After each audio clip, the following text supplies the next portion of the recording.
Just right here.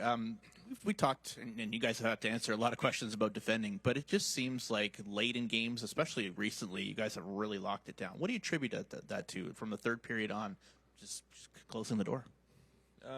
Yeah, I think, like you said, I think we kind of find our way, get better throughout the game. Maybe in crunch time we dial it in a little more, but ideally we like to do that from the start, kind of every game.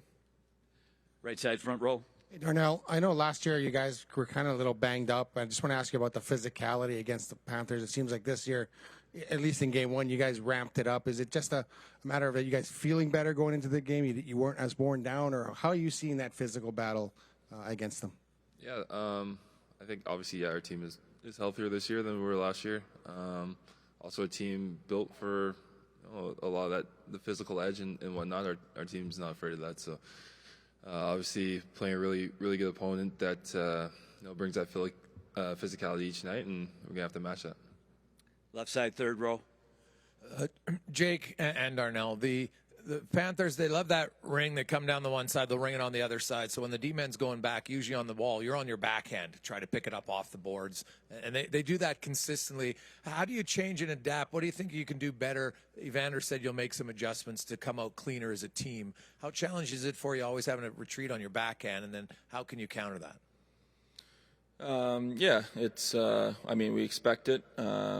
Obviously, on the backhand's not ideal, but kind of trying to prepare for that, kind of know what's coming, know their forecheck's coming hard. And, yeah, I think for the most part we did a pretty good job, but trying to find a way to kind of counter that maybe. And they're so aggressive, maybe trying to sneak past it a little bit. Yeah, but we'll make adjustments and figure out a better way to beat it.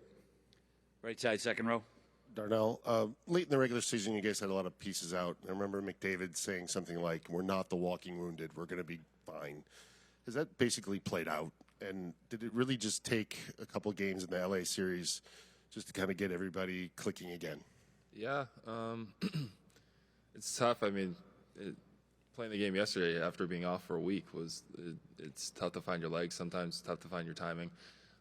So you can just imagine with a lot of the pieces, they're at weeks or months. So when they came back into our lineup, and obviously you get to the playoffs, it's a heightened environment as well. Everyone's kind of playing at their best. So for us, it did take that couple games, and we've continued to build. And as the series and playoffs have gone on, our team, you can just see the cohesion, and the guys that haven't played in the lineup all year long, you can see them feeling better and better. So it's we've had a lot of belief in our group since before the playoffs, and it's nice to continue to grow it now.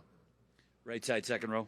Jake, that game one looked fast, physical, high execution, two good teams, some bumps and bruises. What was it like to play in that game? What's it going to be like to play in potentially 7 of these types of games? Yeah, it was fun for sure. Like you said, it was high energy. I think obviously these are the two best teams in the NHL going at it. So it's competitive. You're trying to win every inch on the ice, and tight margins out there, but just kind of playing in the moment, kind of being ready for it. And yeah, I think we're all putting our best foot forward. Every line, every guy on our team in our room is dialed in and ready to go. So it's exciting. I think every game will be the exact same like that. Right side, fourth row. Hey guys, this could be for either of you. You guys are now 4-0 in overtime, and I just want to know if you can take us sort of inside the dressing room before overtime, where you get the sort of mental resolve to bear down and kind of take control of the game and effectively win the game when it's at its most important point.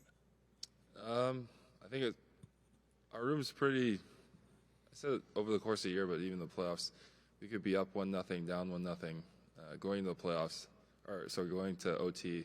Our room is always kind of the same. It's pretty calm, and guys are just focused on the task at hand.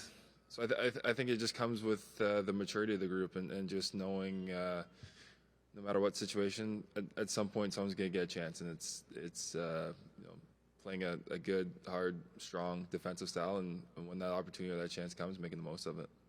Right side, fourth row. Jake, your first Stanley Cup Final appearance last night, did that game feel different, and what does it do for you to get that game under your belt as you move forward in this series? Yeah, it lived up to the hype for sure for me. Just dreaming about that, and then biggest thing is probably I got a lot more texts from friends and family this game than any other. But yeah, it's a great experience. It's cool. Wouldn't want to be doing it with any other group of guys. They've been great to me since I've been here, and looking forward to keep that going.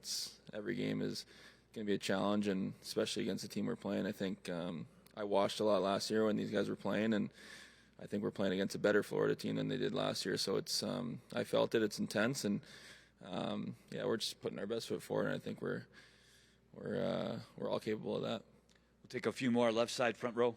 Darnell, just go back to Derek's question about physicality. The Panthers are one of the teams that do it the best. They toe the line. They know the dark arts. What have you learned about that, especially from last year's final, and how better prepared is the team to be able to counteract that and just play between the whistles?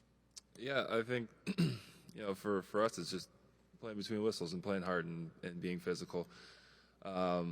Obviously, there's a level of probably gamesmanship that goes on, and that's not just in this series. It goes on throughout the playoffs and any series when you're playing against teams. Anywhere from 4 to 7 games. There's going to be those moments, and where the edge kind of takes a hold of the game. But I think I spoke about the physicality of our group. Our group it's a type and style of play that we're very comfortable playing with. And obviously they are too with Florida, and they do it very well. But I think our group also enjoys doing it. Right side, fourth row. Question for Darnell. Over the past weeks, you were watching Mathias Ekholm trying to get back healthy. What was the feeling of seeing him last night at his second game, getting a tying goal and playing over 25 minutes? Yeah, Eki's been amazing for us ever since we acquired him, and he's he comes out with a high level of compete. He has such a smart mind for the game, puts himself in great spots to capitalize. Obviously, Connor makes a great play, and Eki has the thought to get down to the right spot, knowing where he's going to be, or where that puck's going to get to. So he's been such a core piece of our team and a leader of our team since he's came here, and we're really fortunate to have him. 2 more left side, fourth row. Morning, Jake. When you were acquired by Edmonton a couple of months ago, you made 3 things very clear: that you're competitive, you wanted to win, and you couldn't wait to play in meaningful games. I ask you, after game 1, what does that do for your confidence delivering the game that you had in the biggest stage? Yeah, like you said, this is where I've wanted to be. I feel like kind of meant to be here with this group. I've always wanted to play meaningful games, and you don't really know if that's going to come throughout the career, but obviously I'm really proud to be in this moment right now, and I'm just trying to put my best foot forward and help the group. So yeah, I think looking back in a couple months, this will be cool, but right now I'm just trying to kind of ride the wave and live in the moment. Last one, right side, front row. Darnell, a lot of my colleagues around here have been saying to me, they come here once a year in January for 2 nights, and they come back in the spring and they say, man, this city's better than I thought. You've been here now for 10 years. You're raising kids here. You're from the Hammer. What do you think people don't know about this city that maybe you've learned over the years? I think springtime's the best. It's one of the best places to be in the spring and early summer. It gets very green. There's a lot of sunlight, and I think, being here, this is my 10th year, raising a family here. The atmosphere, especially when playoffs hit, this city is amazing. And the winters are a little bit dark and cold, but once you get through those, it's a great place to be.